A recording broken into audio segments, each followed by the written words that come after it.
A baseball season can unwind like a fantastic story, usually different than the last or next. If you go back exactly 100 years, you'll find perhaps the greatest baseball season ever recorded. In this Bird Chatter video, we are going to turn back the clock 100 years to 1920. A sports superstar became the biggest pop icon of the entire decade, and to this day, there has never been a bigger one.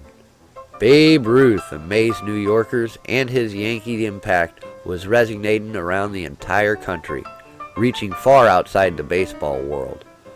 Babe Ruth out-homered every other American League team individually in 1920 and completely changed the game. There was nothing dead about baseball anymore. Ruth made the game big news, and he was the biggest news of all, not just in baseball or sports, but in all of news.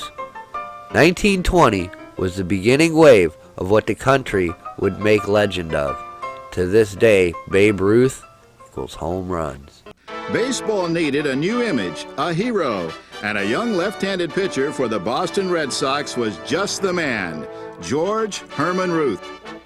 His schooling came from the streets, cheap saloons, and a Baltimore orphanage. But the Babe had a bubbling, outgoing personality that would soon claim the overwhelming affection of the American public. In 1916, at the age of 21, Babe Ruth won 23 games, becoming the best left-hander in the league. But his mound success was merely a prelude to his skill at bat. The Red Sox converted Ruth into an outfielder, and baseball was in for a revolution. In 1920, the New York Yankees purchased Ruth's contract from Boston. They wanted him to hit home runs in the Polo Grounds, the park they shared with the Giants. Babe hit 54 and then 59 the next year.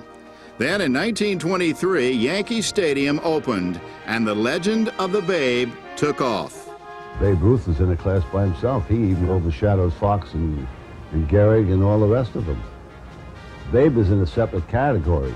Ruth is the only player I know that when he came out on the field, everybody stopped. It was like the star came onto the center stage, you know. And when he went up to take batting practice, nobody looked at anything else but Babe swinging that bat up. I'm talking about his own players, and I'm talking about the visiting team. And when you get that kind of magnetism, you know that you're the star. But Babe had something else aside from the hitting and fielding and pitching and all that. He had the look, you know, it was so distinctive. He had that big smile, and even in his waning years, why, he was something. He electrified a ballpark. And that's just about all you can say about him. Ruth was raised in an orphanage, which might explain why he always found time for kids. Hello, Babe. How do you feel? Fine, Sonny. How's yourself? All right. Well, I'm glad the Yankees won. Well, so am I. I guess I'll see you in World Series games then. Well, I hope so. I guess I'm one of the lucky fellas to be able to get into 10 World Series.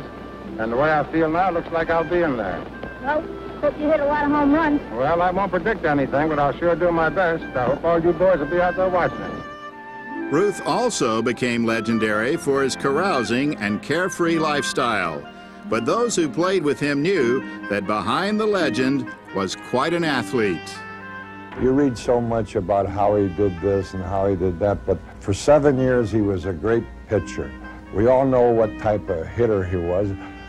For 22 years in the big leagues, he left a lifetime batting average, I believe, of 342. You can't carouse around, and anybody told me a man can carouse around as much as they say different people in sports do and still have a career like that. Ruth led New York to 6 pennants in 8 years and founded a Yankee empire. From Bird Chatter, I'm Mike Allen. Subscribe to our channel for all our compilation videos. And you can see all of our artwork we use by visiting us on Pinterest.